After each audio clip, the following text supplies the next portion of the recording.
7h05, la question santé d'Europe 1, Thomas Soto. Ce sont les agences régionales de santé Languedoc-Roussillon et Provence-Alpes-Côte d'Azur qui nous ont alertés. Pour la première fois depuis 12 ans, il y a eu en France un cas de virus du Nil occidental. Bonjour Dr Kierzek. Bonjour Thomas. Alors il a un nom exotique, c'est quoi ce virus ? Il a un nom exotique, West Nile, ça vient d'une région de l'Ouganda, de l'Afrique de l'Est. C'est un vieux virus qui a été isolé dans les années 30, qui était présent en France dans les années 60.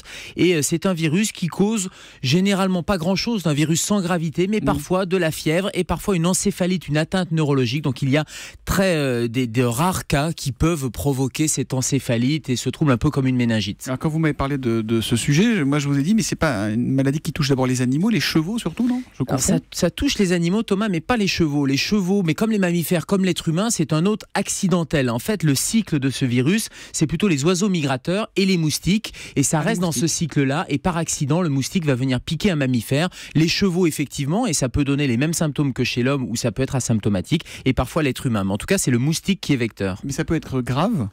Oui, ça peut être grave dans de très rares cas. Dans plus de 80% des cas, c'est complètement asymptomatique. Vous ne savez même pas que vous avez contracté cette maladie. Dans 20% des cas, ça va ressembler à un syndrome grippal, une espèce de grippe. Et puis, dans de très rares cas, vous avez une encéphalie des signes neurologiques, une fièvre très élevée, y compris chez le cheval. Et d'ailleurs, les chevaux peuvent être vaccinés alors qu'on n'a pas de vaccin chez l'homme. C'est contagieux ou c'est vraiment par piqûre, par exemple ? C'est contagieux via le moustique. C'est-à-dire c'est contagieux par le vecteur du moustique. Si vous n'êtes pas piqué, le moustique nous contamine et nous, on peut contaminer un autre moustique qui va contaminer un autre humain. Exactement. Il n'y a pas de contamination interhumaine. Et puis, il y a quelques cas par transfusion ou par transplantation d'organes, mais essentiellement, ce sont les moustiques qui vont vous piquer.